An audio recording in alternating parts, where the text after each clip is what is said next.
50 வயசு நெருங்கிட்டு இருக்கீங்க, உடம்பு கை கால் வலி இருக்கு, பீரியட்ஸும் நிக்க போகுது, மூட்டு வலி இருக்கு, ரொம்ப டயர்டா இருக்குன்னு சொல்றீங்க.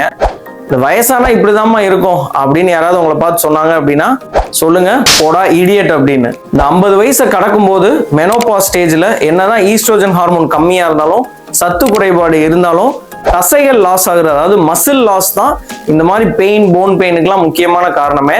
நல்லா டீட்டெயிலாக சொல்றேன், கேட்டுக்கோங்க. அண்ட் இந்த மாதிரி மெடிக்கல் கான்ஃபரன்ஸ் நம்மளோட கியூட்டி ஹெல்த் அப்ஸை ரெகுலராக ஃபாலோ பண்ணிக்கோங்க. ஸோ இந்த பிக்சர்ல நான் தொடை தசையோட எம்ஆர்ஐ தான் காமிச்சிருக்கேன். ஸோ இது ஒரு 74 வயசு நல்லா ஆக்டிவா இருக்கவங்க, சைக்கிளிங், ஜாகிங் இந்த மாதிரிலாம் போயிட்டு இருக்காங்க.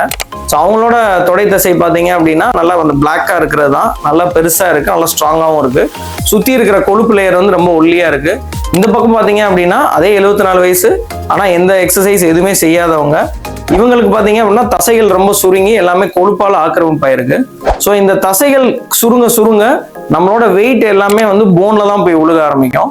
ஸோ அந்த போன் டேமேஜ் ஆகும். அதுக்கு பேர் தான் ஆஸ்டியோபோரோசிஸ்ன்னு சொல்லுவாங்க. ஸோ அப்படி வீக்காக இருக்கிற போன்ஸ் ஈஸியா ஃப்ராக்சர் ஆயிரும். லேசா விழுந்தாலே ஃப்ராக்சர் ஆயிரும், ரொம்ப பெயின்ஃபுல்லா இருக்கும், நடக்க முடியாது, இது மாதிரி இருக்கும். அடுத்தது இந்த வெயிட் எல்லாமே ஜாயிண்ட்ஸ்ல தான் போய் விழுகும். ஸோ ஜாயிண்ட் தேய்மானம் ஆக ஆக ஆஸ்டியோ ஆர்த்ரைட்டிஸ்ன்னு சொல்லுவாங்க. ஸோ நடக்கிறது வீக் ஆகிட்டே போகும்.